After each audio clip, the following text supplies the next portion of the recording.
Hola, yo soy Juan Sebastián Aragón. Bienvenidos a un nuevo capítulo de Filosóficamente Liberal. Hoy nos acompaña Daniel Gutiérrez. Daniel es historiador de la Universidad Nacional de Colombia de la sede de Medellín y doctor en Historia por la Universidad de París. Él ha publicado 3 libros sobre la independencia y una historia narrativa de la campaña de 1819. Daniel, bienvenido a Filosóficamente Liberal. Juan Sebastián, ¿cómo estás? Un saludo a todos los oyentes y muy complacido por estar el día de hoy con ustedes. Bueno, muy bien. Daniel, para que vayamos entrando lentamente en materia, por favor, cuéntanos un poco acerca de tu recorrido académico y de tus áreas de interés. Pues yo estudié Historia en la Universidad Nacional de Medellín, como mencionaste. Después de eso hice una maestría en la Universidad de Borgoña, en Dijon, y posteriormente hice un doctorado en la Universidad de París I, Panteón Sorbona. Mis áreas de interés desde entonces y un poco por casualidades de la vida son sobre todo la historia de la independencia, la historia de las relaciones internacionales, y si me tuviera que centrar en algún periodo sería el del siglo XIX, pero sobre todo la primera mitad del siglo XIX. ¿En qué momento te surge ese interés? ¿Por qué el interés por la historia de Colombia y específicamente esa etapa de inicios del siglo XIX? Pues yo creo que la puerta de entrada para mí a la historia fueron las genealogías, el interés por las genealogías en las conversaciones, primero que nada con mis abuelos, con los viejos de la familia. Esa fue, digamos, la puerta de entrada para mí en la historia, escuchar, por ejemplo, a mis abuelos paternos hablando de varias generaciones atrás, referir historias que se habían transmitido por vía oral en la familia durante varias generaciones, la capacidad que tenían incluso de recordar los apellidos de todos sus tatarabuelos. En fin, eso a mí me llamó mucho la atención y me abrió las puertas a ese mundo que yo no conocí del siglo XIX y incluso más atrás, de épocas incluso coloniales. Mi familia paterna estaba ubicada durante varios siglos, estuvo ubicada en el Valle de los Osos, que es un altiplano aledaño a Medellín, y esa zona era una zona de extracción aurífera. Entonces en la familia había una clara conciencia de haber estado ligada durante varias generaciones a esas empresas, y eso abría para un muchachito de una ciudad en un contexto completamente distinto, abría las puertas de un mundo maravilloso, insospechado. Digamos que esa fue la puerta de entrada para mí a todo este tema, a toda esta cuestión histórica de Colombia. Te quiero preguntar, ¿qué Colombia descubriste en ese proceso de estudiar ese periodo de la historia? Pero sobre todo, quiero partir de cuáles son los mitos, cuáles son las grandes equivocaciones que tenemos los colombianos con respecto a la historia de nuestro propio país. Pues a mí lo que más me maravilla de lo que hago es la sorpresa. Uno siempre cae en la celada de la sorpresa. Uno siempre piensa que sabe, uno siempre supone que las cosas son bastante sencillas, y cuando uno se acerca a los archivos, a los documentos, publicados o no, manuscritos o no, uno siempre descubre que la realidad es mucho más complicada, mucho más compleja de lo que uno imaginaba. Eso me ayuda a contestar la segunda parte de la pregunta, porque los colombianos, me parece a mí, que tienen un problema muy grave, y es que les gusta simplificar la historia. Nosotros tenemos una historia que es muy difícil de domesticar, porque siempre hay que declinarla en términos regionales. No es lo mismo, por decir algo, Antioquia que Santander, ni Boyacá que Popayán, y sin embargo se hacen una serie de simplificaciones de la historia de este país que llevan a muchos opinadores de la realidad, muy seguidos, con mucha audiencia, incluso a suponer que este país siempre ha sido el mismo, que aquí nunca ha pasado nada, y que estamos como inmersos en un círculo vicioso en el que constantemente somos llevados más o menos de decepción en decepción, de fracaso en fracaso. Yo creo que esa es la marca más fuerte que tienen los colombianos con respecto a su propio pasado, y es un obstáculo muy grande en términos cognitivos, pero también en términos políticos, porque eso anula toda la acción política, en buena parte la acción política, ¿no? Eso como que castra a los colombianos. Es muy fatalista esa manera de verse a sí mismos. Yo hace poco terminé de leer un libro que es un libro que no es reciente, que es un libro maravilloso y que se lo recomiendo a todo el mundo, que se llama El río, de Wade Davis. Y en este libro, yo experimenté mucha vergüenza porque tenía a un autor norteamericano hablándome de su trabajo como etnobotánico y hablándome del trabajo de otros etnobotánicos muy famosos, entre esos Richard Schultes, y cómo estos norteamericanos empezaron a recorrer el territorio nacional y entrar en contacto con las culturas indígenas que habitan en esta parte del planeta y a enseñarme una cantidad de cosas que yo ignoraba con respecto a muchos aspectos de su cultura, de sus tradiciones, de su conocimiento de las plantas, del entorno, y pues sentí una gran vergüenza porque yo todo eso lo ignoraba. Y me pongo a revisar qué es lo que realmente sé de mi país y pues trato de revisar las cosas que me enseñaron en el colegio y me pregunto si la historia como nosotros la enseñamos o como no la enseñamos en el sistema educativo está bien, si la edad a la que le hablamos a los niños con respecto a la gesta libertadora o al proceso de conquista, con esos paradigmas muchas veces maquillados de nuestros próceres de la independencia o de los conquistadores de América, de esa poca información que recibimos de las culturas precolombinas. ¿Qué tan importante es la historia para una sociedad y cómo estamos en ese sentido en Colombia en general? ¿Cómo ves el conocimiento que tenemos los colombianos de nuestra historia? Pues es muy grave. Yo que soy profesor en la Universidad Externado, yo he tenido la posibilidad de medir precisamente las consecuencias de la decadencia de la educación en general, pero en particular también del cambio que hubo con respecto a la enseñanza de la historia. A mí me tocó ya, digamos, yo fui víctima de alguna manera de la reforma hecha en tiempos de Belisario Betancur, pero los profesores que a mí me tocaron habían enseñado historia en el colegio. De manera que esos profesores, a pesar de que debieron acogerse a los cambios de currículo, esos profesores siguieron enseñando historia. A mí me enseñaron historia, yo tuve un gran profesor de historia en la universidad, en el colegio, y eso a mí me marcó para toda la vida. Yo tengo la impresión, viendo a mis estudiantes en la universidad, de que eso cesó para siempre y que cuando se extinguió esa generación de profesores que sirvió, digamos, de bisagra entre el viejo método y el nuevo método, se quedaron sin nada. Y me parece que esto también tiene mucho que ver con lo que yo comentaba en un principio, hay un profundo desprecio hacia lo que nosotros somos, y me parece que nos debatimos entre los dos excesos. El primero, que es el de las loas y el de cierta ceguera también con respecto a lo que hemos sido, a los problemas que hemos tenido, una negación con respecto a ese tipo de cosas, o el otro, que es sencillamente el desinterés. Yo creo que el conocimiento histórico permite a un ciudadano ver la realidad de manera compleja. Y del mismo modo que es deseable que cualquier individuo se preocupe por quién es, por quiénes han sido sus padres y abuelos, por conocer en últimas cuál es su lugar en el mundo, del mismo modo también ser consciente de cuál es su país, de en qué país vive y cuáles son los procesos históricos, sociales, políticos que ha vivido su país, le permiten también saber quién es y también ser un ciudadano en el sentido más amplio del término, es decir, interesarse por la cosa pública, votar a conciencia, preocuparse por el mundo que lo rodea, por el mobiliario urbano, qué sé yo, por lo que es suyo también, ¿no?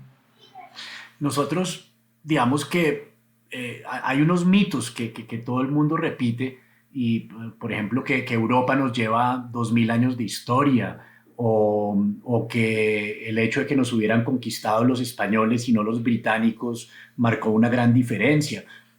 ¿Qué, cuál es tu punto de vista al respecto? Porque claramente, digamos que la llegada de los europeos a América tuvo unas diferencias, no solamente desde el punto de vista de que hayan llegado los españoles o los británicos o los holandeses o los franceses, etcétera, sino además también con el tipo de culturas con las que se encontraron en esa América.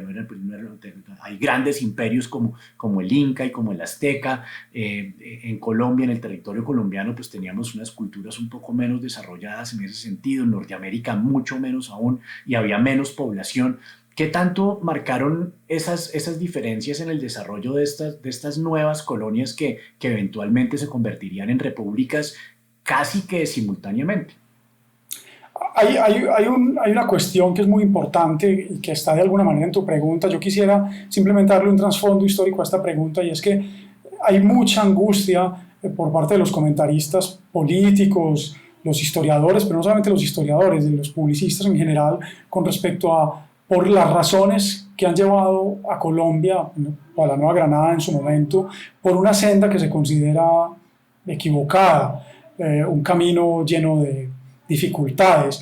Y esa pregunta acuciosa es: ¿por qué razón los norteamericanos, habiendo tenido un pasado colonial, habiendo tenido también una guerra de independencia, por qué razón ellos consiguieron un desarrollo tan rápido y nosotros no? ¿Por qué razón ellos evitaron en general los enfrentamientos civiles y nosotros no? Eso es una pregunta que se hacen una y otra vez los comentaristas de la realidad política, los políticos en general de nuestro país durante todo el siglo XIX y durante todo el siglo XX. Es una constante en nuestra historia republicana. Yo creo que es una pregunta muy importante. Y entonces lo que se trataba de responder en esa época, o lo que se veía en esa época, la tentación tan grande que había era: ellos son protestantes, nosotros somos católicos, de pronto el catolicismo tiene algo que ver, y de pronto el catolicismo explica en buena medida esas dificultades, los tropiezos que ha tenido la libertad en nuestro país. Pero además de eso, los sistemas coloniales eran distintos. Entonces, por ejemplo, fueron unas colonias sin mestizaje.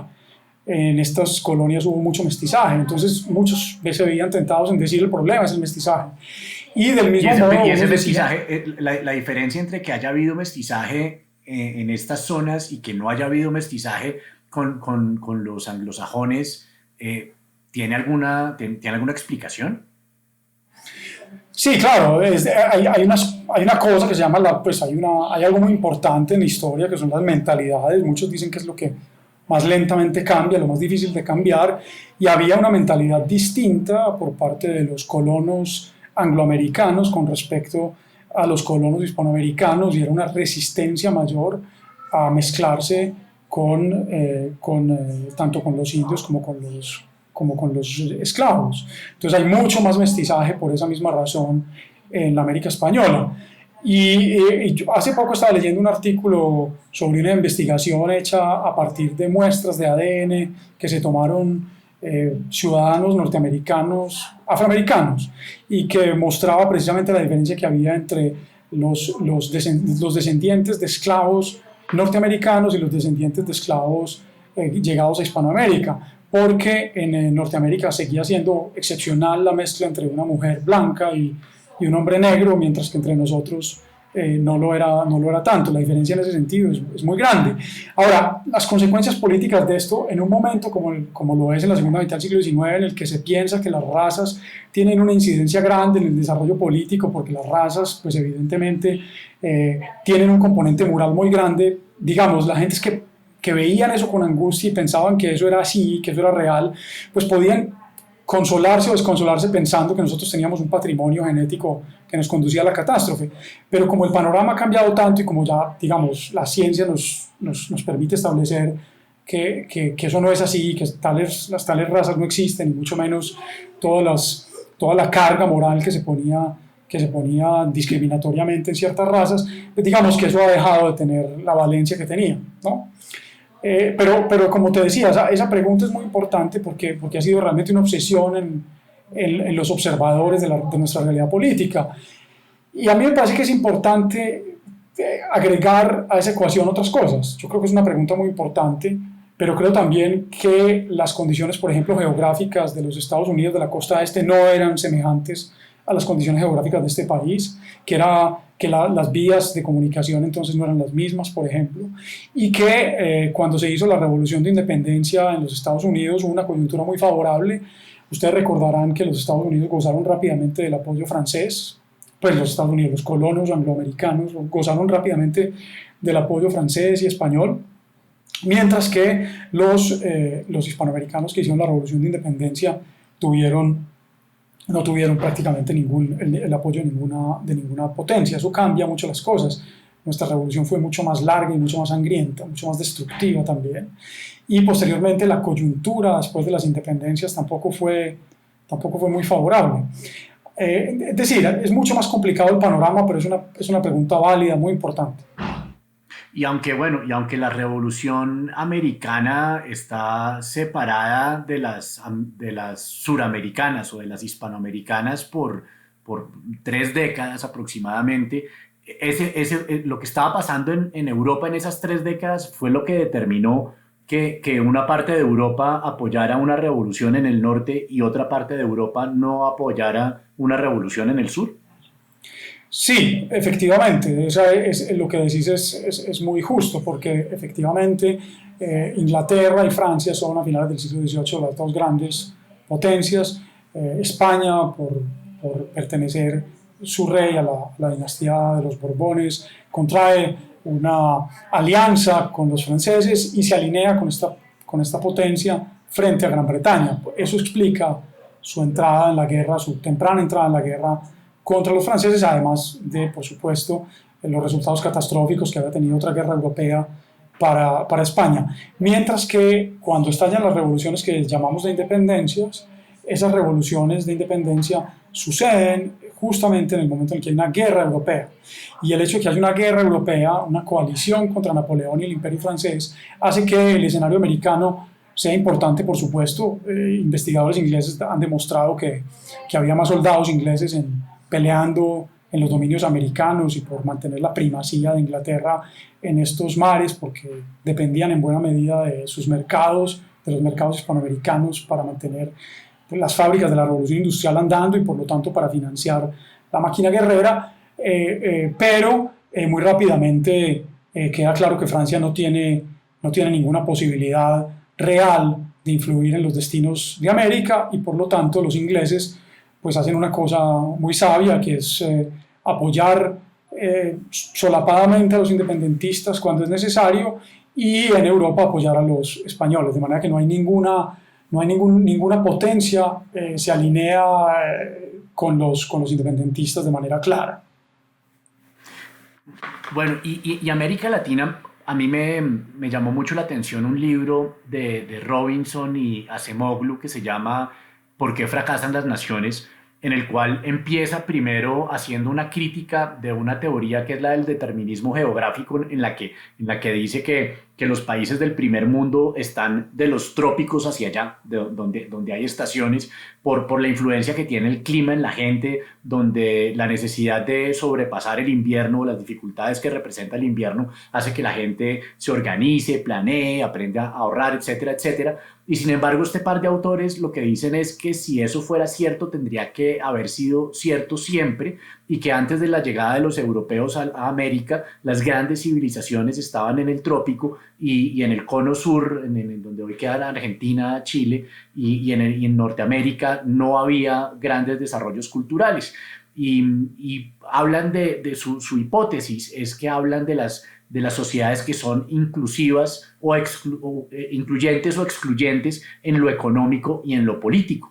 Y en ese sentido, pues hace una crítica muy fuerte de todos estos países que surgieron en América Latina, desde el Río Grande hasta la Patagonia, diciendo que todas son sociedades que fueron fundadas, como tú lo anotas en alguno de los escritos, por unos americanos que realmente no representaban a todo el pueblo, sino unos intereses muy particulares, y que estas sociedades se han caracterizado por tener unas élites que sienten un desdén por la mayoría de la población, y que en ese sentido no hemos podido construir unos países que sean incluyentes en lo político y en lo económico, y particularmente en ese libro mencionan a Colombia como un país inviable. ¿Qué opinas de esta aproximación? No, pues es decir, hay europeos y norteamericanos, extranjeros en general, que vienen a veces a países como el nuestro y creen que con una mirada superficial o con pocos datos pueden iluminar un problema que es de una complejidad muy grande. Es decir, pecan por una asombrosa ignorancia, pero también por un atrevimiento lamentable. Por el contrario, hay otros extranjeros que vienen a Colombia con mucho respeto y estudian este país durante décadas. Nosotros puedo mencionar un par de casos rápidamente, Malcolm X, por ejemplo, o entre los franceses por supuesto Daniel Pecó, bueno, en fin, hay casos de personas que prácticamente se han vuelto colombianos y que comprenden muy bien todos los desafíos. Bushnell entra en esa por supuesto, gran historiador, cuyas obras no puedo dejar de recomendar a quienes nos están escuchando. Me parece que la síntesis que hizo de historia de este país es muy buena y su libro sobre Santander es francamente magistral. Nada que Bushnell también, por supuesto que sí. Entonces tenemos esos dos tipos de extranjeros. Los que has citado me parece que caben dentro de la primera categoría. Hay varios lugares comunes allí. Por ejemplo, ese que mencionabas del trópico bueno, del calor, van a decir muchos, incluso la prodigalidad de la tierra, etcétera, está hiper presente en el siglo XIX.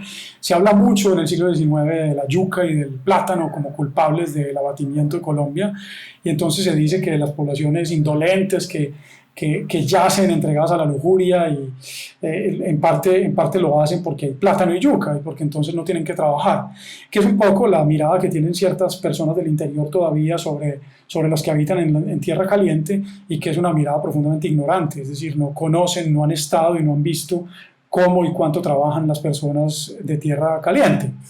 El propio Laureano Gómez, en unas conferencias que dio, si mal no está, en el año 23, bueno, por ahí a principios de siglo, le piden que dé unas conferencias, y este hombre sin ningún problema dice que Colombia es absolutamente inviable por el lugar que ocupa en el mundo.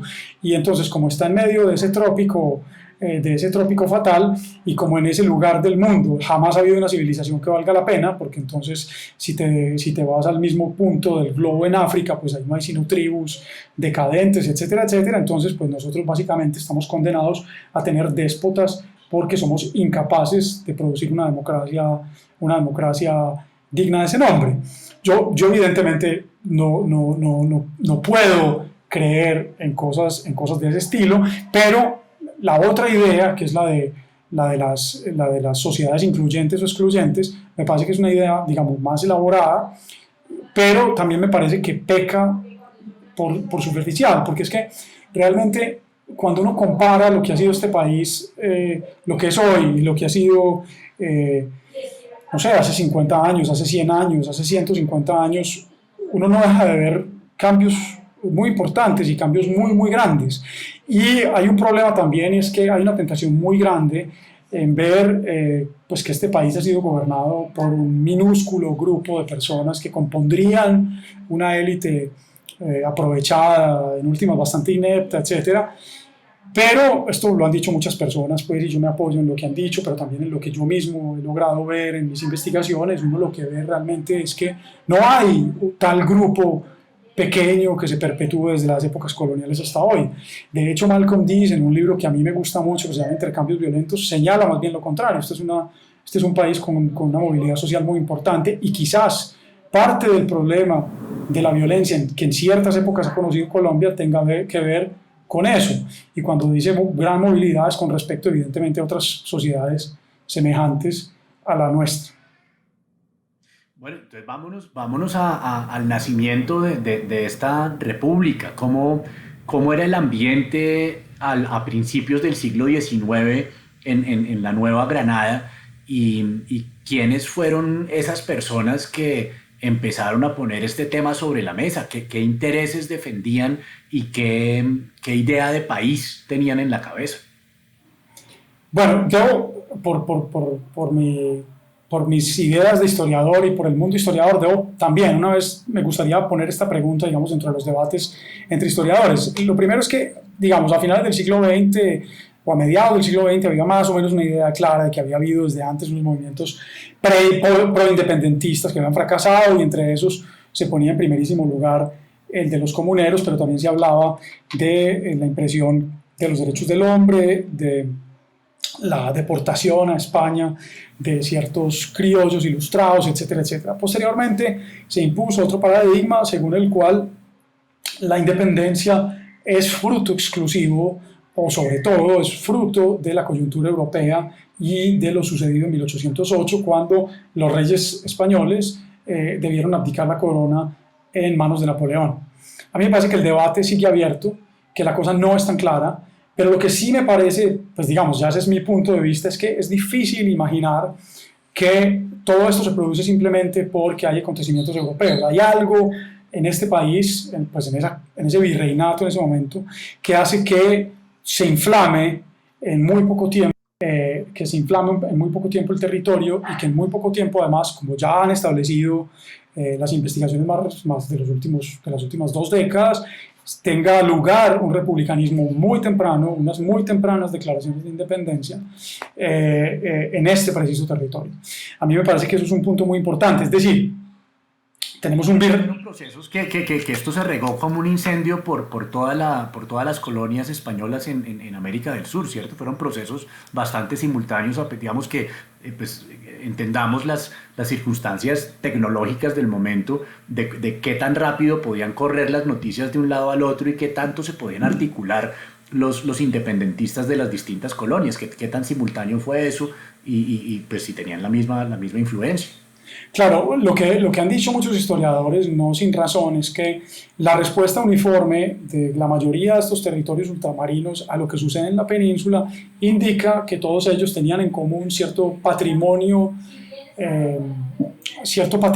intelectual, y que entonces ante problemas semejantes se reaccionaba de manera parecida, y que por eso, y el ejemplo que había dado la península desde los inicios de la crisis, aquí se crean juntas. Es bastante llamativo, no obstante, lo que sucede a partir de ese momento, porque algunas de esas colonias toman la decisión de embarcarse francamente en la revolución y otras no. Entonces, digamos, muy rápidamente, si uno se pone a analizar esto último, uno ve que los caminos divergen y que hay una América que está mucho más apegada a la península, que sería el caso de Nueva España o Perú, o por lo menos la mayor parte de esos extensos virreinatos, mientras que hay otras que siguen más francamente la vida revolucionaria, y entre esas está la tierra firme, es decir, el Nuevo Reino y Venezuela, pero también el Río de la Plata y Chile. Y dentro de ese universo revolucionario hay unos territorios que son los de Venezuela y el Nuevo Reino en particular, que toman la decisión, como decía ahora, de constituir tempranamente repúblicas sin que acuren inmediatamente de su pertenencia al imperio o a la monarquía, es decir, no se manifiestan de manera frontal con respecto a ambos problemas. O sea que la frase de viva el rey, abajo el mal gobierno, sí la podemos tomar por cierta. Bueno, esa frase sobre todo se ha utilizado mucho con respecto a los comuneros, que tienen lugar en 1781. En este momento hay un fenómeno muy interesante que ha descrito Isidro Vanegas, un colega, que me parece muy interesante, es cómo la figura del rey va cambiando.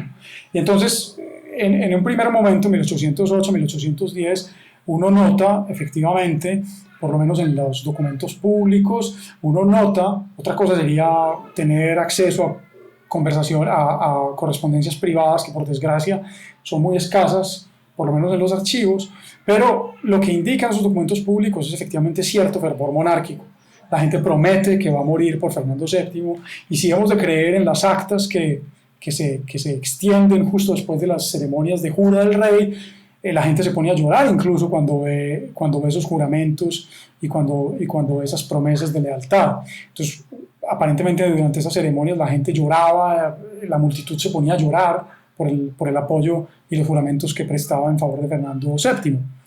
Justo después de eso empieza ya propiamente el periodo revolucionario, y en ese periodo revolucionario se va silenciando un poco el lugar del rey, es decir, el rey está en alguna parte, pero se alude a él cada vez menos, y a mí me llamó mucho la atención encontrar un documento al respecto en el Archivo Histórico de Antioquia, cuando un hombre que había sido nombrado senador de la República de Antioquia dice: yo no puedo tomar posesión de este empleo porque yo juré defender los derechos de Fernando VII, y esta corporación revolucionaria aparentemente está en contra de los intereses del monarca, a lo que le responde el presidente del Senado: el rey del estado de Antioquia es Fernando VII. Entonces no se menciona, por eso las dudas de este hombre. El hecho de que no se mencione es significativo porque muestra que hay un alejamiento progresivo de la monarquía, de la figura del rey, pero por alguna razón y como fundamento último de lo que se está haciendo está Fernando VII. A partir de 1814 ya hay ceremonias iconoclastas. Hubo algunas antes, pero en 1814 lo que yo he podido ver es que es que fueron frecuentes y entonces se destruyen los retratos del rey como si fuera la misma persona real y se hacen atentados de distinta naturaleza. Por ejemplo, se queman o se les corta la cabeza o se les escupe o se queman, en fin, y esto ya muestra, digamos, un distanciamiento mayor, que es lo que se va a ver ya en la última etapa de ese periodo, pero también después de 1819, cuando efectivamente los colombianos rechazan toda posibilidad de acuerdo con la monarquía. Los españoles Pero liberales... déjame devolver un poco la película porque ya, digamos, 14 ya empieza todo este proceso de reconquista, pero quiero que hablemos un poco acerca de cuál era el ambiente social a principios del siglo XIX. Digamos que el siglo XVIII ya tenemos a Mutis con su expedición botánica, pues por acá pasó von Humboldt, con quien trabó una buena amistad. Creo que no le fue tan bien con el sabio Caldas a von Humboldt, pero ¿cuál era el ambiente que se vivía en la Nueva Granada antes del grito de la independencia? ¿Qué tipo de gente era? ¿Cuál era su economía? ¿Cuáles eran sus inclinaciones políticas? ¿De qué hablaban? Bueno, a ver, es muy interesante. Tenemos un virreinato bastante extenso. Durante mucho tiempo había abarcado también los territorios de la actual Venezuela, pero desde finales en el último cuarto de siglo, bueno, desde los últimos 15 años del siglo ya no hacía parte de Venezuela del virreinato, pero es igual un virreinato muy extenso que va desde los límites con la Capitanía General de Guatemala hasta el Perú, y después con una frontera imprecisa está separada también del Imperio Portugués, de manera que es un territorio muy extenso donde hay 22 provincias. En 1808 se considera que hay 22 provincias. Esas provincias entonces incluyen las de Quito, Cuenca, Guayaquil, Loja, y ese virreinato pugna desde hace mucho tiempo por diversificar su economía. El motor económico del virreinato es el oro, es la minería del oro. El oro se encuentra sobre todo en la cordillera, sobre todo de la cordillera central hasta el Pacífico. Ahí es donde están concentradas las minas de oro de Colombia. Es allí donde se explota el oro, y ese oro sirve para pagar los empleados virreinales, pero también ese oro sirve de motor para una economía muy interesante que había sido despreciada durante buena parte de nuestra historia, y que recientemente un grupo de jóvenes historiadores ha explorado y ha mostrado la importancia que tiene. Es decir, se producen telas en telares domésticos en el Socorro y en Tunja, telas de algodón y de lana, y prendas de vestir que son exportadas a esos territorios mineros, pero también incluso a la costa, y que compiten exitosamente con productos de la misma naturaleza traídos de Europa. Además de eso se produce bocadillo, se produce panela, se producen mieles para hacer aguardiente, hay cultivos de tabaco en otras zonas del país, hay un consumo muy extenso de cacao. El cacao es muy importante en estas canastas familiares, la canasta familiar de la época.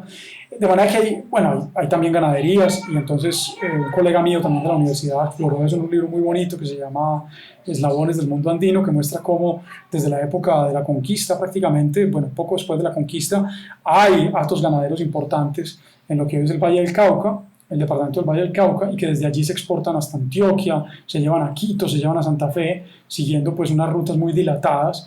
En fin, el panorama ha cambiado mucho de eso que se pensaba que era un país desencuadernado, un virreinato que no tenía mucho sentido económica o políticamente hablando, y hemos pasado a ver una realidad muy distinta, de territorios más bien integrados. Había algo también muy importante en cuanto a esa integración que tiene que ver con el sistema educativo, porque si bien había pocas escuelas públicas, y si bien había muchos, sobre todo un sistema privatizado de aprendizaje en el seno de las familias que vivían en las principales ciudades o en las haciendas, también sabemos que existían unas universidades, unos colegios, universidades en Quito y en Santa Fe, pero también unos colegios importantes en Popayán y Cartagena, y allí confluyen, sobre todo en Santa Fe y Quito, confluyen hombres, porque en ese momento pues solo iban a la universidad los hombres, confluyen hombres de muy distintas provincias, y eso da la posibilidad de que hombres que allí se conocen, que viven varios años juntos como colegiales,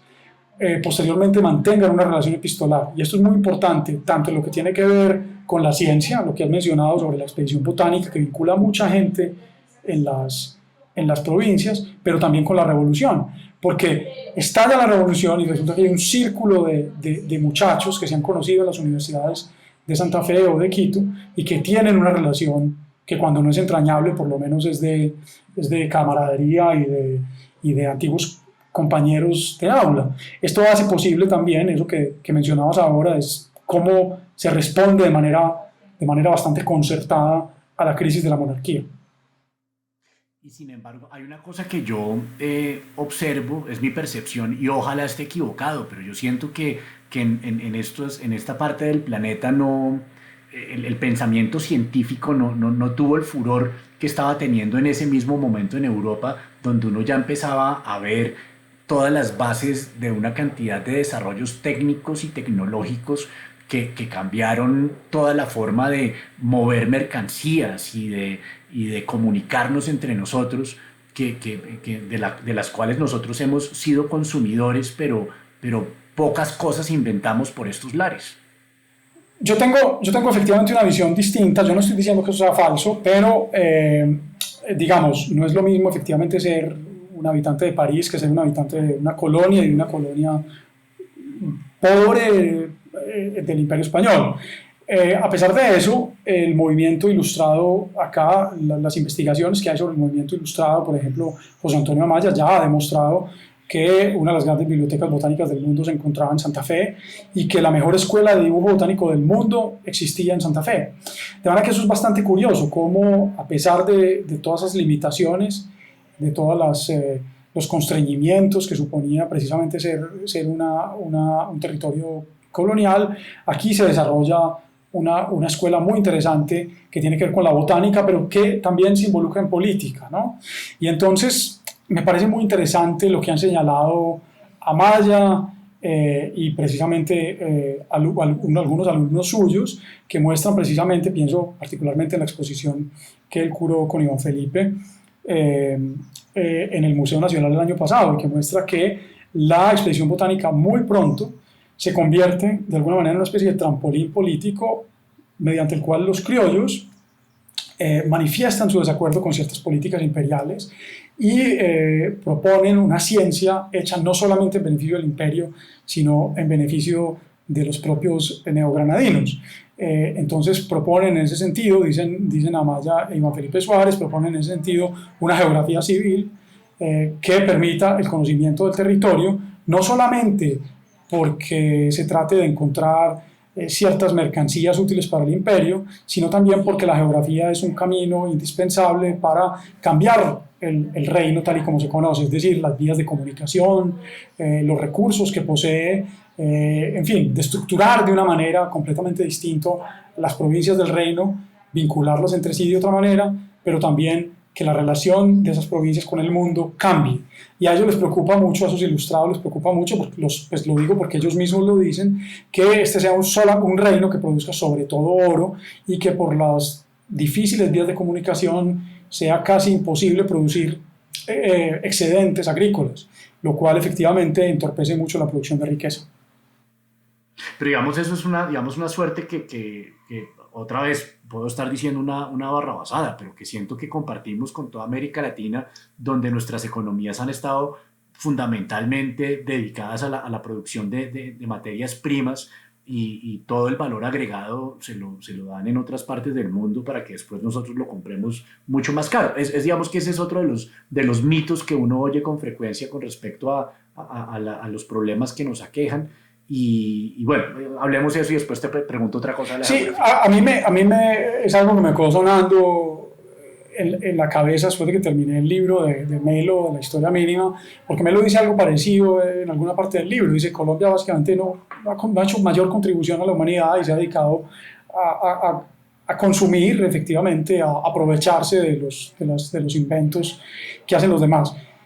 Yo creo que eso hay que pensarlo mejor. Yo no estoy tan de acuerdo con Melo. Yo pienso que, por ejemplo, una de las contribuciones que ha hecho este país no es el único que lo ha hecho, pero creo que lo ha hecho en conjunto con otros países de su misma naturaleza, es decir, que habían padecido un régimen colonial durante mucho tiempo y que de un momento a otro se vieron convertidos en un Estado independiente y que se dieron instituciones republicanas y democráticas. Yo creo que una de las grandes contribuciones es precisamente esa, demostrar que se podía crear una república y que se podía establecer un sistema republicano y democrático en un rincón del mundo desfavorecido desde ese punto de vista, pero también un rincón del mundo que no había sido, pues que no era una metrópoli floreciente ni un imperio, porque entonces el contraejemplo de los Estados Unidos es que los Estados Unidos se convierten muy rápidamente en una nación continental, pero también imperial, ¿no?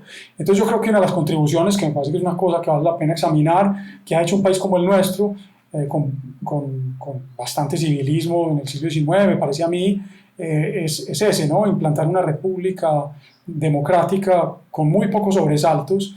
Es una república que se establece definitivamente a partir de 1819 y no hay vuelta atrás hasta el día de hoy. Entonces, a pesar de todos los problemas que hemos tenido, y son sobre todo problemas los que siempre se mencionan más bien del siglo XX, es decir, esa gran violencia partidista de mediados de siglo y esas décadas fatales de finales del siglo XX, esa violencia terrible de finales del siglo XX que yo de ninguna manera quiero digamos, disminuir, no quiero despreciar su importancia, todo lo contrario, me parece que es algo que ha sido muy grave y sobre lo que tenemos que reflexionar mucho, etcétera, etcétera, pero creo que políticamente creo que este país puede haber arrojado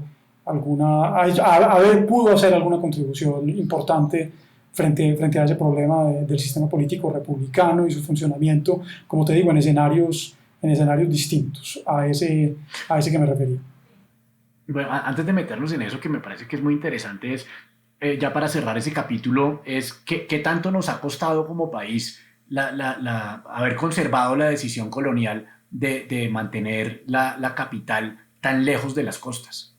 Bueno, además en una geografía tan accidentada como la nuestra. Es que fíjate que una de las cosas que yo he aprendido leyendo a James Torres y a otros colegas suyos de la Universidad Nacional, estos que han hecho historia económica seria, es precisamente esa, que el hecho de que yo sabía que Santa Fe se había convertido en la capital del reino, sobre todo porque en la época de la conquista pues había un grupo humano muy grande de indígenas allí, y siendo el interés de los conquistadores sobre todo crear encomiendas, pues allí había mano de obra, además de eso estaban las minas de sal, etcétera, etcétera. Pero lo que yo he entendido leyendo a James y a otros compañeros suyos es que Santa Fe de hecho ocupaba una posición central en estos intercambios que realmente eran los que estructuraban económica y políticamente el virreinato. Lo que yo les mencionaba en un comienzo. Piensen ustedes que hay telas de lana y algodón en Tunja y en el Socorro, que hay cacao y añil en los valles de Cúcuta. Todo eso para ser transportado hacia Antioquia pasa por Santa Fe, pero lo mismo pasa con la producción de alguna producción de azúcar y de panela, lo mismo pasa con la guayaba, el oro se envía desde Antioquia a la Casa de Moneda de Santa Fe. En fin, hay una serie de intercambios económicos que hacen que la posición central de Santa Fe no sea algo absurdo, sino más bien un resultado natural, no solo de una decisión, digamos, política tomada por el rey, sino una decisión inteligente, precisamente porque obedece a una centralidad en los intercambios. Pero bueno, entonces ya ahora sí nos metemos en materia, es qué tan exitosos hemos sido en estos 200 años para que la mayoría o un número representativo de los seres humanos que nacen en este territorio puedan disfrutar los beneficios de una república, de conceptos como el Estado de Derecho, el debido proceso, el acceso a una justicia efectiva, a todos los servicios que puede brindar un Estado en un territorio como el nuestro. Cuando uno lee en los libros de Alfredo Molano o en el mismo de Wade Davis y en muchos otros, uno lee todas estas historias de cómo en las regiones seguía un sistema de servidumbre que alargó durante décadas lo que veníamos viendo ahora se me escapa el nombre de la institución colonial con los indígenas, la MITA y... Ya, pues a ver. ¿Cómo se llamaba el otro? A mí la encomienda, a mí a mí me parece... La encomienda. Y luego con la esclavitud, de cómo toda esta gente seguía trabajando, pero si se iban a trabajar a una finca, tenían que comprarle los alimentos y todo lo que necesitaban se lo tenían que comprar al dueño de la finca, y el dueño de la finca se los vendía carísimo y terminaban endeudados de por vida, y era pues una situación dramática, es lo que uno lee. Claro, es que, como te digo, por ejemplo, Molano es uno de los autores precisamente que defiende ese tipo de visión sobre el inmovilismo del país, con la que yo no estoy francamente de acuerdo. Entonces, o más bien, con la que yo estoy en desacuerdo, para decirlo claramente. Es decir, esto es muy complicado porque efectivamente, vuelvo y digo, yo pienso que este país ha tenido problemas grandes, sobre todo en las últimas décadas, pero pienso que es un peligro mirar toda la trayectoria republicana de Colombia a través de esas décadas. Es decir, si vemos toda nuestra historia a través de, no sé, de las décadas que van del 80 al 2005, al 2010, pues efectivamente el balance es aterrador. Pero yo creo que hay que hacer un esfuerzo de abstracción y hay que tratar de entender que efectivamente fue una época, o ha sido una época terrible, pero que ese humo que despide esa hoguera nos impide considerar con tranquilidad lo que fue el país antes de eso. Por ejemplo, ver el siglo XIX enteramente con calma, con tranquilidad, sin prejuicios. Entonces, por ejemplo, lo de la esclavitud, hombre, estoy de acuerdo en que toda la esclavitud no se reduce al problema de la esclavitud, es decir, hay esclavos que no son esclavos legalmente. Entonces, no sé, una persona sujeta a una hacienda por un sistema de concertaje o lo que sea, que está encadenado por deudas, o unos indígenas en ciertas regiones del país que son esclavizados efectivamente, etcétera, etcétera. Eso es cierto. Pero, más allá de eso, yo sí creo... Y eso sigue siendo cierto hasta bien entrado el siglo XX. Claro, y eso sigue siendo incluso cierto no sé, en Francia, por ejemplo. O sea, en Francia han descubierto trabajadores chinos esclavizados viviendo en los sótanos de un edificio. Eso no quiere decir... Hoy en día. Claro, eso no quiere decir que yo esté diciendo pues yo no estoy diciendo que las circunstancias de Francia sean iguales a las de aquí, pero sí quiero decir que circunstancias o que situaciones de explotación como esa también existen en el primer mundo, y que situaciones de gran desigualdad están incluso en algunas de las grandes capitales del mundo capitalista. Es decir, usted pasa el periférico en París y es como si usted pasara de un mundo al otro en términos, por ejemplo, de desempleo, está claro. O periférico en París, ¿te refieres a una gran avenida que le da la vuelta a todo lo que se considera el París central y que se convierte como en una frontera invisible entre la ciudad propiamente dicha y su periferia, que es donde viven la mayoría de los inmigrantes, ¿verdad? Exactamente, exactamente a eso me refiero. Pero también uno podría decir, bueno, ¿cuál es la situación de esos que los franceses llaman departamentos de ultramar? Y entonces piensen ustedes, no sé, en Guadalupe o en Martinica, que tuvieron unas huelgas, unas manifestaciones brutales, y mal no recuerdo yo, en 2003, pero tal vez me equivoco de año, pero por ahí más o menos, porque la situación en términos de, precisamente, de repartición de la riqueza, de desempleo, pero también la concentración de la propiedad en manos de los antiguos amos esclavistas, y de manera entonces consecuente la pobreza de los descendientes de los esclavos, es insoportable para muchas de esas personas, eso que se siguen llamando los blancos de allá, a los que siguen llamando beque, y que aparentemente concentran en buena medida la riqueza de esos lugares. De manera que yo creo que es bueno, digamos, tener en cuenta todas estas cosas, porque hay una tendencia a ver muy bien lo de afuera, a uniformar la situación de ciertos países privilegiados, y también a ennegrecer y a oscurecer nuestra realidad. Yo me quería referir a lo de la esclavitud con las salvedades que hice, porque esta república logra en 1814 en Antioquia, en la República de Antioquia, pero posteriormente en 1821 se hace una ley general para toda la República de Colombia, que en ese momento, lo recuerdo, incluye al actual Ecuador, a Panamá y a Venezuela, que decreta la abolición progresiva de la esclavitud. Y además de eso, como se hacen pues por muchos caminos distintos, por muchas rutas distintas, como por ejemplo el reclutamiento de esclavos en los ejércitos, la automanumisión, etcétera. Sea como fuere, este país a mediados de siglo no tiene prácticamente esclavos, de manera que cuando se hace la abolición de la esclavitud, pues no es una cosa traumática, ni mucho menos, de manera... Tomás Cipriano de Mosquera como en el 53 tal vez. López, José Hilario López. José Hilario López. Sí, José Hilario López. Sí. La ley es del 51, pero se hace efectiva, si yo mal no recuerdo, en el año 52.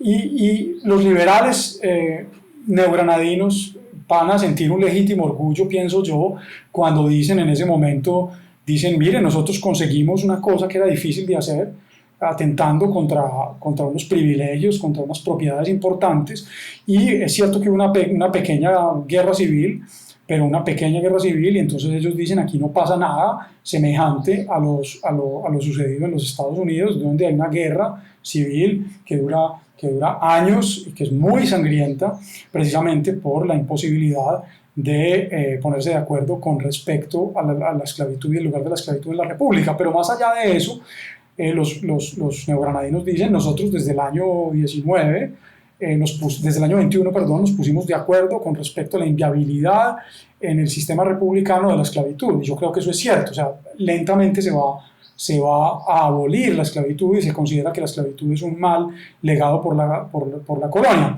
Del mismo modo, hay libros que me parecen muy interesantes con respecto a esto, porque como digo, todo lo del pobre es robado, entonces aquí resulta que no se ha hecho nada, aquí nunca ha pasado nada. Y entonces lo que muestran ciertos investigadores norteamericanos, pienso en el libro de James McGuinness, por ejemplo, sobre los 49ers, los que atraviesan el istmo de Panamá para ir a California, que muestra su gran sorpresa de ver que la República Neogranadina tiene, por decir algo, alcaldes de color en las poblaciones y que no hay cárceles que respeten la segregación racial, sino que un blanco y un mulato van a la misma cárcel. De manera que yo no creo que sea muy exagerado decir que hay un republicanismo que va mucho más lejos en este país decimonónico que el del referente de muchos que son los Estados Unidos. No creo que haya mucho que sea un exabrupto decirlo. Muy bien. Bueno, y Bolívar y Santander, y esa discusión acerca del federalismo o el centralismo, ¿eso cómo se lo explicarías a un público no especializado? ¿Cómo se lo explicarías a unos estudiantes de bachillerato? Pues el federalismo es consecuencia de algo que hablábamos ahorita, un territorio muy, muy extenso, un virreinato muy, muy extenso, con provincias que son muy distintas y que si bien están conectadas económicamente, pues tienen cada una circunstancias que le son propias, circunstancias particulares. Y si a eso se suma además la tardanza de la capital del virreinato en reaccionar ante la situación española, pero también ante la situación, por ejemplo, venezolana, se entiende que las distintas provincias hayan ido tomando cada una, según conocieron las noticias, hayan ido tomando decisiones con respecto a esa misma situación, esas mismas situaciones, y se hayan declarado autónomas en un primer momento, creando juntas de gobierno, y que posteriormente hayan querido unirse de acuerdo a un sistema federal. Santa Fe... Estas divisiones respondían a divisiones que ya habían hecho los españoles o fueron divisiones creadas por nosotros. Esa es una muy buena pregunta, es muy difícil de contestar, pero digamos, es muy largo contestarla, pero resumiendo extremadamente, lo que uno puede decir es que efectivamente lo que termina imponiéndose son las antiguas divisiones en la mayoría de los casos. Hay un caso en el que no, que es el Chocó, se concebían como dos provincias, se decía las provincias del Chocó eran Citará y Novita, y Novita y Citará no se ponen de acuerdo y finalmente subsisten esas dos provincias como estados separados durante esa primera época de la revolución. Pero en general lo que pasa, después de algunas dificultades, de alguna rivalidad que se manifiesta en ocasiones incluso en términos militares entre poblaciones que son de tiempo atrás rivales, como Mompox y Cartagena, o como Popayán y las ciudades del Valle del Cauca, o como Pamplona y Girón, etcétera, etcétera, lo que termina pasando es que se imponen las antiguas delimitaciones, las antiguas jurisdicciones del imperio. Eso es lo que termina pasando, y componen entre todas una confederación que se llama la Confederación de las Provincias Unidas, que tiene origen el 27 de noviembre de 1811 y que va a subsistir hasta el año de 1816. A Santa Fe, que es la capital del virreinato y que hoy llamamos Bogotá, no le conviene integrarse a una entidad semejante porque Santa Fe tiene una burocracia muy costosa que consume mucho dinero y porque para financiar esa burocracia y esos privilegios que suponía tener una burocracia así, es decir, eso supone salarios muy altos, pero supone también gastos de esos funcionarios con buenos salarios que inyectan dinero a la economía local, suponía entonces también tener recursos. Y esos recursos generalmente eran transferidos desde otras provincias, sobre todo desde las provincias mineras. Esas provincias mineras como Antioquia transferían los excedentes hacia Santa Fe, de manera que Santa Fe no le conviene un sistema así porque eso suponía que tenía que apretarse el cinturón. Entonces Santa Fe está en desacuerdo con esa confederación de pequeñas provincias y muy rápidamente lo que va a hacer es expandirse hacia las provincias vecinas para monopolizar algunos de los territorios clave en términos económicos para poder mantener su tren de vida, pero también su primacía. Entonces se va a extender hacia Mariquita para controlar el tabaco, se va a extender hacia el Socorro para controlar los telares, etcétera, etcétera. Finalmente triunfarán las Provincias Unidas en diciembre de 1814, Santa Fe es incorporada a la fuerza a las Provincias Unidas y las Provincias Unidas, cuando por fin están más o menos consolidadas, deben enfrentar un grandísimo ejército enviado desde España y sucumben, como era de esperar, y sucumben en 1816. Ese básicamente es el tema con respecto a ese federalismo de esos primeros años. Posteriormente, la pregunta entre Santander y Bolívar, digamos, es otra, porque Santander no es que realmente sea un federalista. Santander apoya el proyecto colombiano, no siempre. En un primer momento, Santander parece que es favorable a mantener la independencia de la Nueva Granada, pero posteriormente se pliega sin ninguna dificultad a los planes de Bolívar de crear una república más extensa que se va a llamar Colombia y solamente va a reivindicar la opción federal después de la crisis de la República en 1826, y es un federalismo muy distinto al que tuvo lugar en el comienzo de la Revolución. Ok, y bueno, y estos 200 años de República han sido una sola línea de disenso con respecto al sistema político que debe reinar. Tenemos una larga sucesión de conflictos a lo largo de todo el siglo XIX y que siempre pues, se ha visto como la pugna entre dos posiciones políticas. ¿Son evoluciones del mismo conflicto o son conflictos totalmente distintos? A ver, hay un hombre que es muy inteligente y al que es siempre bueno leer, que es Rafael Núñez, no solamente su reforma política, sino sus ensayos de crítica social. Todo esto está en línea, se puede descargar en PDF, son unos libros muy interesantes. Era realmente un hombre muy inteligente, sobre todo en lo que respecta al pasado del país. Era un hombre que conocía muy bien el país y Núñez dice una cosa muy inteligente en medio de toda esta obsesión a la que yo me he referido con respecto a por qué a los norteamericanos les va bien y a nosotros no nos ha ido tan bien. Y Núñez recuerda una cosa que me parece que es bastante inteligente. Núñez dice, mire, en los Estados Unidos no hay una sola religión, son muchas religiones y el hecho de que haya muchas religiones produce entre ellas un contrapeso muy saludable, porque ese contrapeso finalmente lo que produce es tolerancia. Y tolerancia no solamente religiosa, sino tolerancia política, ¿no? Y entonces de alguna manera aquí estamos tocando un problema fundamental de esta república en el siglo XIX, y es que los liberales, yo creo que con razón, sienten que para edificar una verdadera república deben coartarse los privilegios de la iglesia. Los privilegios de la iglesia son exorbitantes, tienen muchísimos bienes, casi que cada persona que se murió durante la época colonial dejaba una manda, es decir, dejaba parte de su hacienda a la iglesia. Entonces, a finales del periodo colonial lo que tenemos es una acumulación bárbara de dinero y de propiedades en manos de las comunidades religiosas, pero también de la iglesia. De manera que había que luchar contra la riqueza de la iglesia, había que poner esos bienes en circulación y repartirlos entre un número mayor de ciudadanos que dejaran de ser bienes de manos muertas, como decían ellos, que finalmente eran heredados por la misma comunidad de muy pocos miembros en ocasiones, y ponerlos a circular, entregarlos a gente que aunque en un principio no fuera muy numerosa, pues por cuestiones de herencias iba a terminar difundiéndose entre mucha más gente. Pero del mismo modo en términos educativos, la iglesia tenía privilegios muy grandes porque había educado a muchos granadinos, tenía un ascendiente muy grande en la gente porque los curas en buena parte de la república eran las únicas personas ilustradas y porque amenazaban todo el tiempo con excomunión o con infierno a cualquiera que quisiera acatar disposiciones que no fueran las convencionales.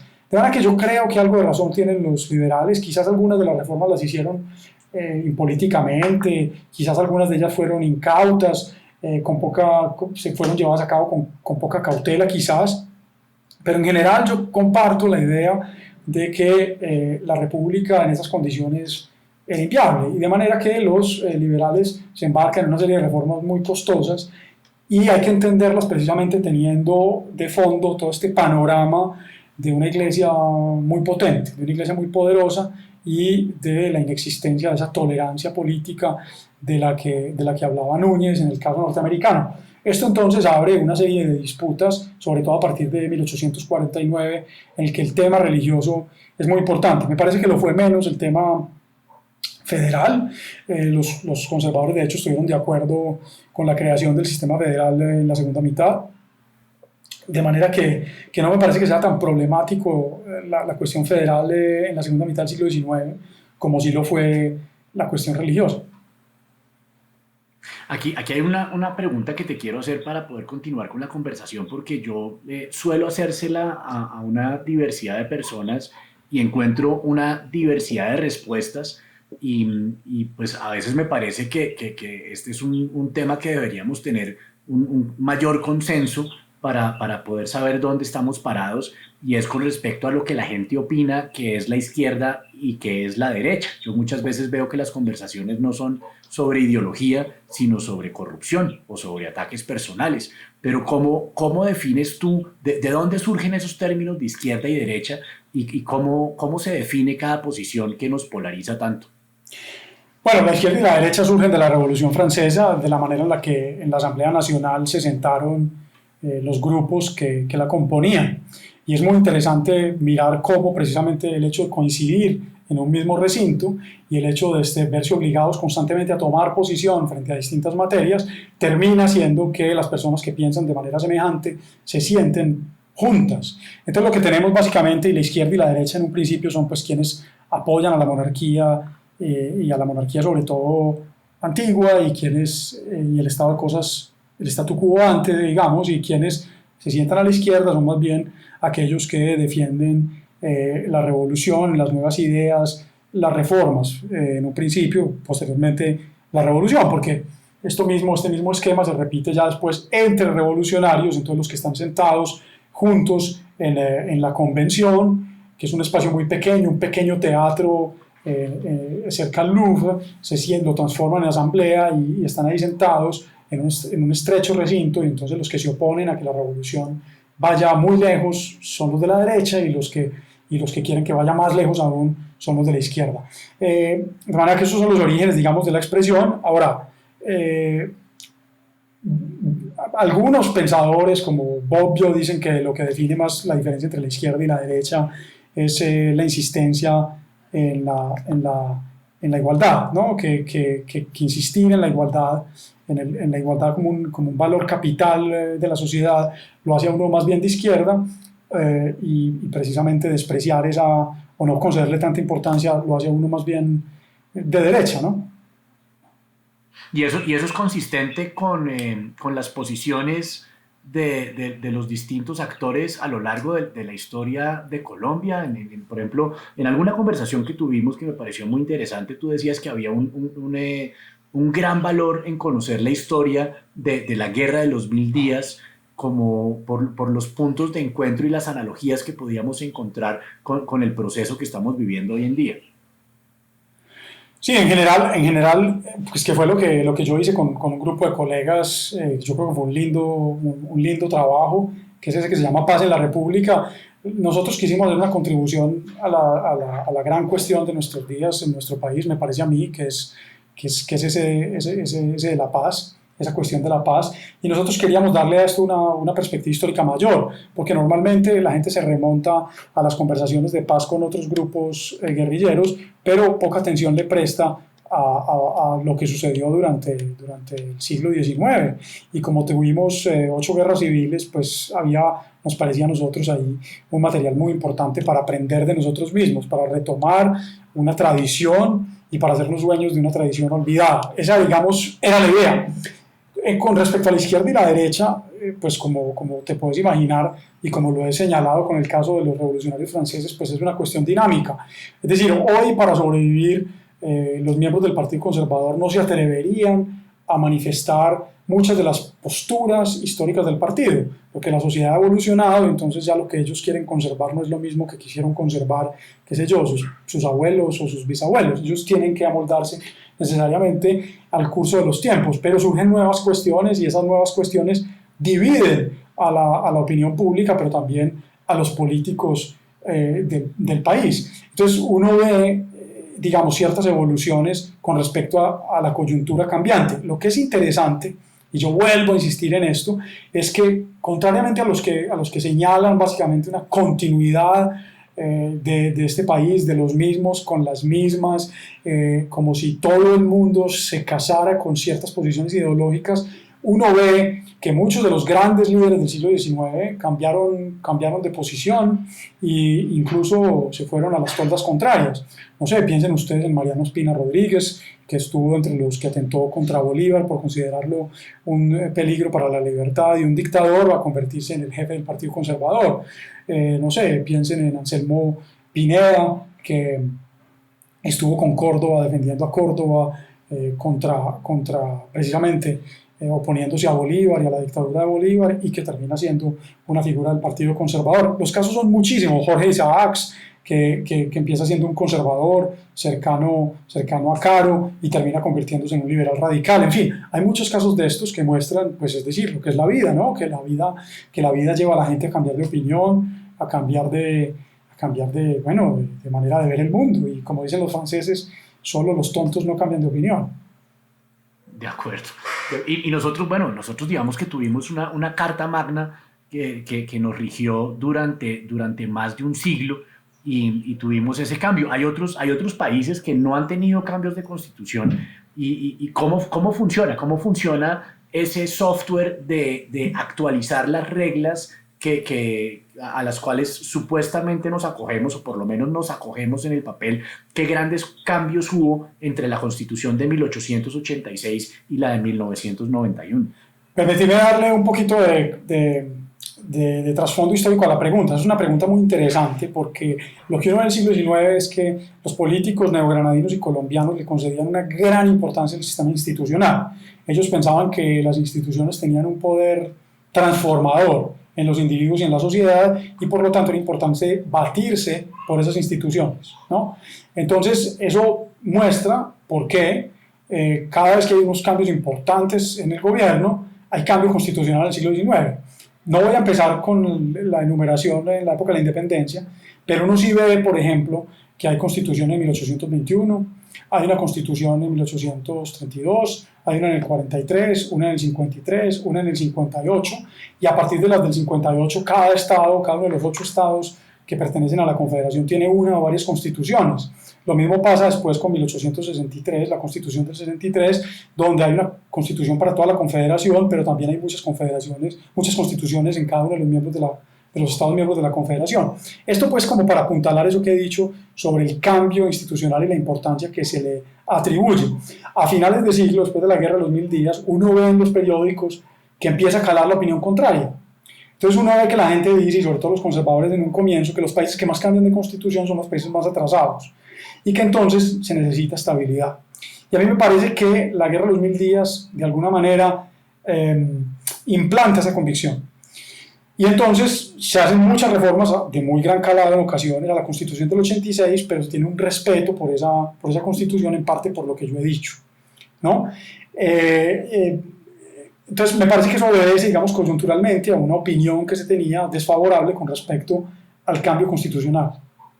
¿Tú compartes la visión de que el asesinato de Gaitán partió en dos la historia de Colombia? Pero lo que pasa, Juan Sebastián, es que yo no podría opinar mucho sobre eso porque es irresponsable de mi parte. Yo soy un historiador del siglo XIX, entonces es como preguntarle a un oculista por un problema inguinal. Yo es decir, no me atrevería a hacerlo,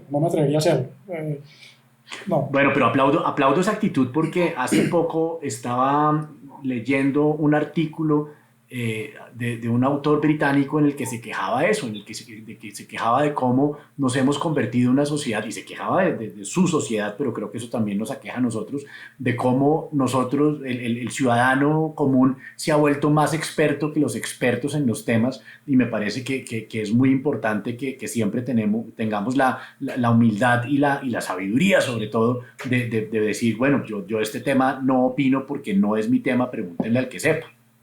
Sí, a mí me llamó mucho la atención, otra cosa es que eso sea cierto, no vamos a entrar en ese debate, pero a mí me llamó mucho la atención cierto pasaje de un libro de un historiador francés bastante conocido, François Furet, que dice en algún momento que la gente del siglo XIX estaba mejor preparada para entender el mundo y la sociedad en la que vivía que los contemporáneos de François Furet, es decir, digamos, de nuestros contemporáneos. Eso puede ser cierto, pero es que lo que uno se da cuenta es que para uno opinar de algo y para uno saber de algo, pues uno necesita estudiar. Y yo lo que veo es cierta tendencia entre incluso los opinadores más desvergonzados, por lo menos, los que más confianza se tienen, a opinar un poco de todo de manera bastante irresponsable. Eso es verdad. Pero bueno, entonces regresemos al siglo XIX. Bueno, ya digamos que la guerra de los 1000 días está en ese límite, pero ¿cuál fue la causa que nos llevó a esa guerra? ¿Cuáles fueron las consecuencias para el país y por qué te parece tan importante que conozcamos más esa historia en relación con lo que estamos viviendo hoy en día? Pues a mí me parece que la guerra de los 1000 días es muy importante, sobre todo porque es el fin de una era. Es el fin de una era en el sentido que es la última guerra civil. Realmente uno puede efectivamente agrupar dentro de un conjunto esas guerras civiles del siglo XIX, ¿no? La de los Supremos, que va del 39 al 41, la del año 51, la del año 54, la del año 60, la del año 76, la del año 85, la del año 95 y la última, la de los 1000 días. Entonces, digamos, es lícito estudiar ese conjunto y es muy interesante constatar que después de los 1000 días no hay más guerras civiles, por lo menos las que entendemos como guerras civiles, lo que se designa como una guerra civil en el siglo XIX, ¿no? que opone a dos partidos políticos, que permea prácticamente todo el territorio nacional, sino todo él, etc. Entonces, la pregunta es ¿por qué? ¿Y qué es lo que sucede en ese momento? Entonces, la hipótesis que nosotros defendemos en Paz en la República, digo nosotros, pues no porque yo me trate como un obispo, sino porque somos varios los que hicimos ese libro, y sobre todo Carlos Camacho y Margarita Garrido, que estuvieron conmigo en la introducción. La hipótesis que nosotros defendemos es que hay una derrota de ambos partidos en esa guerra. Nadie gana la guerra de los 1000 días. De hecho, los liberales de Panamá entregan las armas después de, no porque hayan sido sometidos, sino porque firman un convenio de paz. De manera que hay una derrota de los dos partidos y el programa de la regeneración, tal y como lo habían defendido los conservadores, no puede subsistir más allá de esos acuerdos de paz. De manera que se crea un orden completamente distinto y es ahí en ese orden donde surge una figura que a mí me parece que es poco conocida por desgracia, porque nosotros por esa tendencia precisamente de ver el país a través de los más oscuros colores, pues nos fijamos poco en figuras de consenso y en figuras tan republicanas como Carlos Eugenio Restrepo, a pesar de que su obra se puede leer en línea y a pesar de que hay una edición de bolsillo que publicó el Banco Popular. Me refiero, se me está olvidando el nombre en este momento, pero bueno, ya me voy a acordar, y ese libro, Orientación Republicana, y ese libro de Carlos R. Restrepo es muy interesante porque Carlos R. Restrepo insiste en una cuestión, y es, mire, durante todo el siglo XIX en Colombia no hubo alternancia en el poder, y no hubo alternancia en el poder porque no se consideraba posible la alternancia en el poder, porque había dos partidos con programas que eran inconciliables. Eran irreconciliables los programas del Partido Conservador y del Partido Liberal. Lo que dice Carlos Eugenio Restrepo es, mire, por fin ha llegado el momento, después de que la regeneración con Núñez prometió, porque Núñez lo decía en sus escritos políticos, Núñez diagnosticó el problema de la intolerancia política y Núñez recomendaba la necesidad de establecer la alternancia en el poder de acuerdo a un consenso fundamental. Carlos R. Restrepo dice, después de la guerra de los 1000 días llegó el momento de hacerlo. No lo hizo la regeneración, que terminó siendo un sistema excluyente, hagámoslo nosotros. Y lo que es sorprendente es que esa generación del centenario, que también diagnostica el problema con la voz autorizada de Carlos R. Restrepo, tampoco lo hace, porque los partidos políticos quedan en manos de gente que, que es bastante extremista y que sigue inflamando la oposición sin cuartel entre los partidos, y eso es lo que va a terminar, eso en conjunto con una tradición política provinciana y pueblerina muy excluyente y sectarista, como ha mostrado Malcolm X, eso termina llevando a esa gran violencia que es muy distinta a la del siglo XIX, a esa gran violencia de mediados del siglo XX. Y digamos que a lo largo de todo ese proceso, porque uno diría, bueno, independientemente de ser liberal o conservador, y en cualquiera de sus matices, digamos que una cosa en la que sí tendríamos que estar de acuerdo todos es en las reglas básicas fundamentales que nos permiten la convivencia, ¿cierto?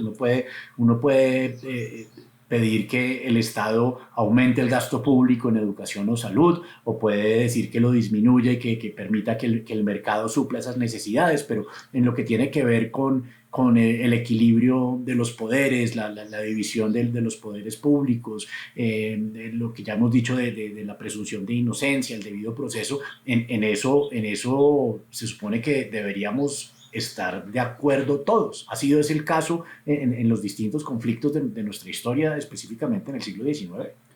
Pues hay por lo menos una constante que a mí me parece muy interesante señalar y que está en boca de muchos de los opinadores del siglo XIX.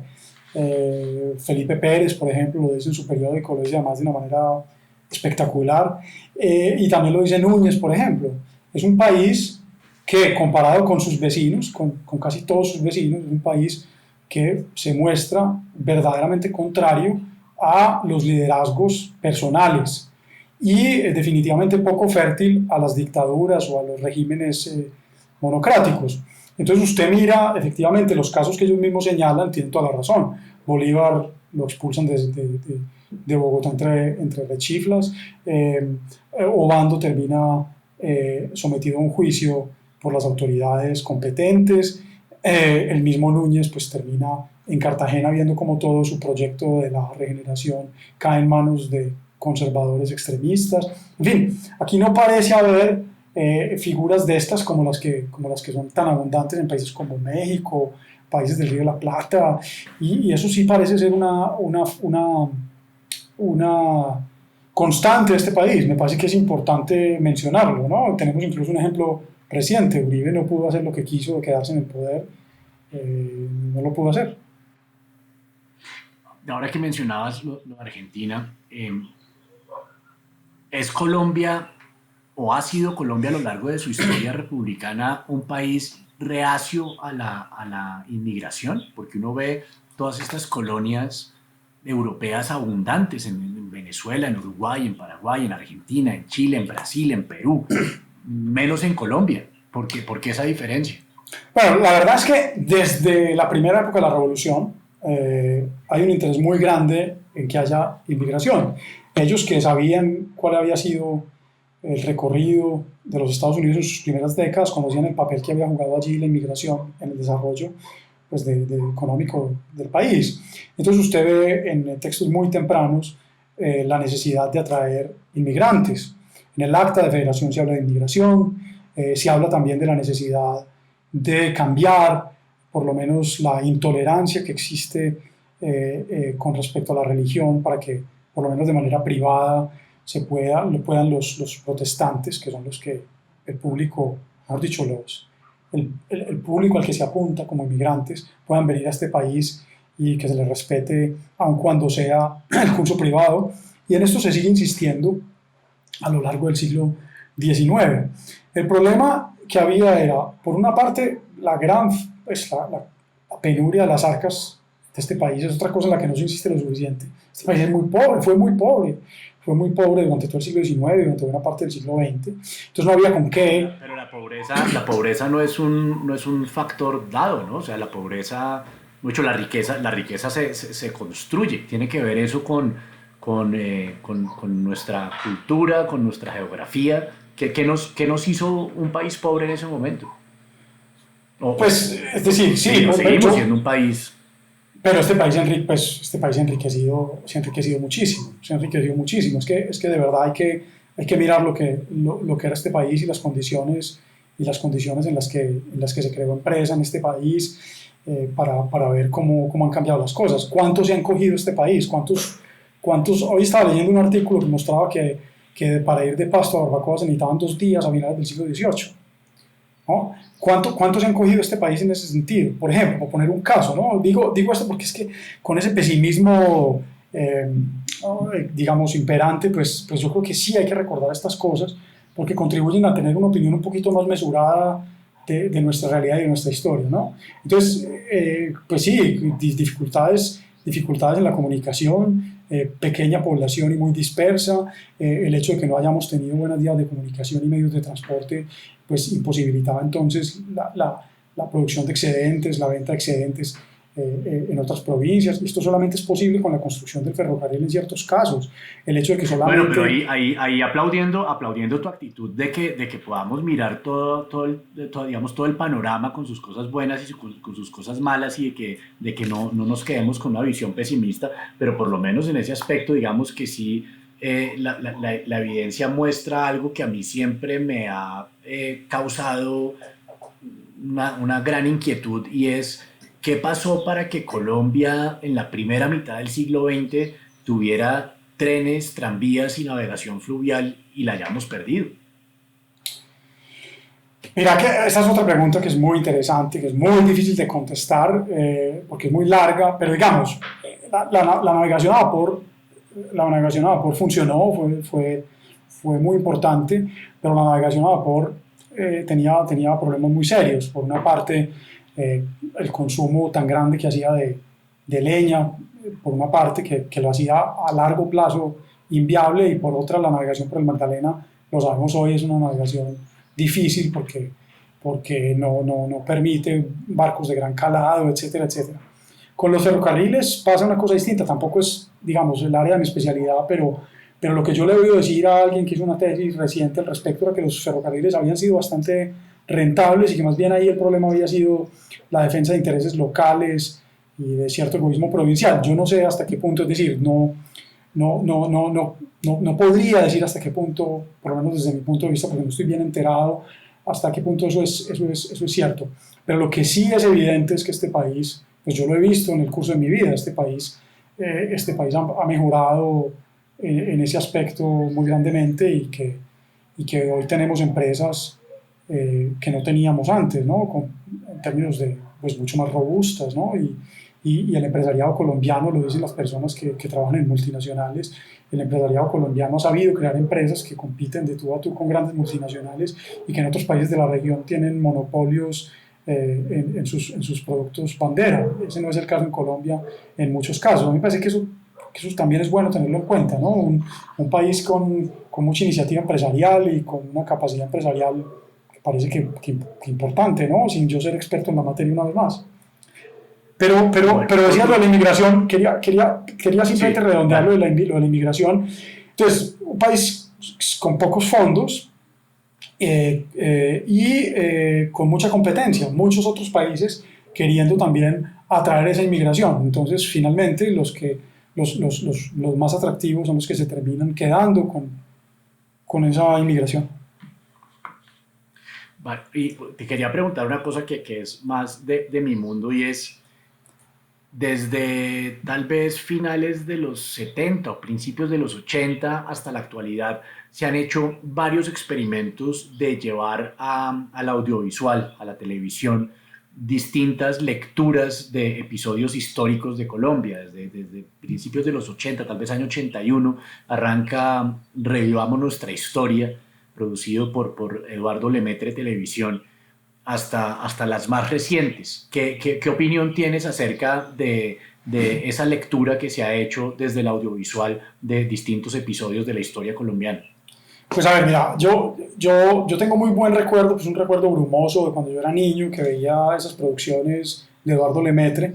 Tengo un muy buen recuerdo de eso. Supongo que algo de eso también jugó, digamos, en la definición de mi vida profesional. Pero yo no las he vuelto a ver, a pesar de que sé que mucho de eso está en RTBC Play. Es una materia que tengo pendiente, porque me gustaría usar más ese tipo de documentos, porque lo son en mis clases, por ejemplo, pero también en mis investigaciones. Me podría entonces referir más, digamos, por ejemplo, podríamos hablar más del último ensayo, que es este de Bolívar, que no pude ver más de capítulo y medio, no fui capaz de verlo, me chocó profundamente, me molestó profundamente lo genuflexa que es esa serie con respecto a los autos sacramentales bolivarianos, que me parece una historia muy pobre, una idea muy pobre de este país. Entonces Bolívar sale ahí hablando siempre como si estuviera montado en un estrado y como si realmente fuera, como, pues digo, lo juzgo por el capítulo y medio que vi, porque digo que no me aguanté el resto, y me parece que también adolece de muchos problemas de tipo histórico. Yo sobre todo lo que le critico a esa producción, y esto se extiende a otras producciones semejantes de tiempos recientes, es que, retomando pues la distinción que hace un historiador que se llama Marc Ferraud, un historiador francés que estudia el cine, y que insiste en que las mejores producciones son aquellas que no buscan tanto la recreación exacta del pasado, como retomando un libro de historia, sino que se atreven a ser imaginativas y que proponen entonces una vía distinta y que por esa vía se convierten en una forma de conocimiento histórico válido. Y él menciona algunas películas que lo logran, precisamente porque no están, él menciona mucho la de Eisenstein, del acorazado Potemkin, por ejemplo, y dice, si usted se pone a mirar qué dice y lo compara con la historia, tiene muchos errores, no es la reconstrucción histórica, pero logra algo más importante, y es que logra recrear una verdad histórica trascendental, es decir, logra comunicar algo con respecto de ese pasado que se escapaba a muchos historiadores. Entonces, eso del juego de la reconstrucción o la reconstitución me parece que es un punto muy importante, y me parece que esas obras a las que nos hemos referido están más apegadas a la letra de cierta literatura histórica, que no me parece la mejor, que a la indagación y a la invención, es decir, a la ficción como una vía privilegiada de conocimiento histórico. Esto parece sorprendente dicho por un historiador, pero estoy absolutamente convencido. Yo, que adoro ciertas novelas históricas, son grandes novelas históricas, estoy absolutamente convencido de que ciertas novelas históricas logran llegar y logran iluminar el pasado al inventarlo. Porque es una herramienta, pues, digamos que de difusión muy, muy, muy importante, que trasciende las revistas académicas, que, pues, que no tienen el alcance que uno quisiera, y que yo, por ejemplo, pues miro con mucha envidia muchos programas y muchos contenidos de difusión científica e histórica que encuentro en otras partes. Digamos, pienso en Estados Unidos. Cuando pienso en la ciencia, pienso en Carl Sagan y pienso en Neil deGrasse Tyson y en Bill Nye. Incluso mis hijas hace poco estaban viendo una serie de programas muy simpáticos que se llamaba The Who Was Show, el show de quién fue, y en cada episodio representaban de una manera muy digerible para los niños dos o tres figuras de la historia. Ese tipo de programas yo pues no los estoy viendo en el portafolio de contenidos colombianos, y yo creo que la difusión de este tipo de conocimiento es muy importante. ¿Cómo lo ves?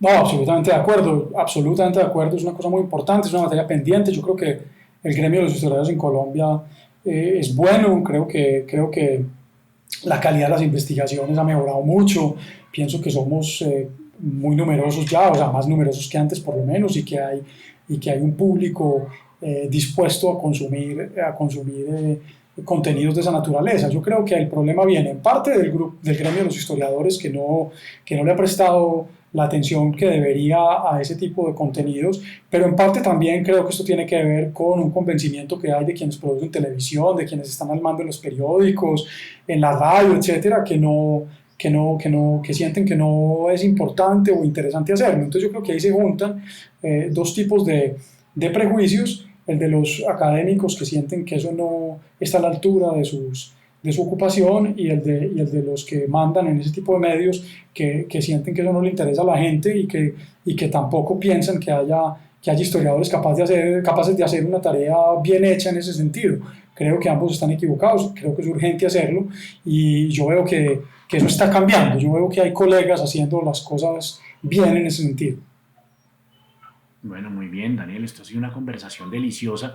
Siempre terminamos estas conversaciones pidiéndole al invitado que nos haga una recomendación literaria. Siempre me parece que es muy valioso saber qué está leyendo la gente o qué considera el invitado que es pertinente que el público esté leyendo en este momento. Pues yo tengo una recomendación maravillosa para el público, para la gente que nos está escuchando. Además se consigue en descarga gratis en internet, en Casa Museo Galdós. Yo desde hace un año me estoy leyendo los episodios nacionales completos. Son una delicia de novelas. Es una aproximación extraordinaria al siglo XIX y es sobre todo una ventana maravillosa al alma humana, a las complejidades del alma humana y a las complejidades históricas y sociales. Yo creo que es gran literatura histórica. Creo que Galdós es no solamente un gran novelista histórico, sino también un gran historiador. De manera que yo recomendaría a ojos cerrados los episodios nacionales de don Benito Pérez Galdós. Perfecto. 46, son 46.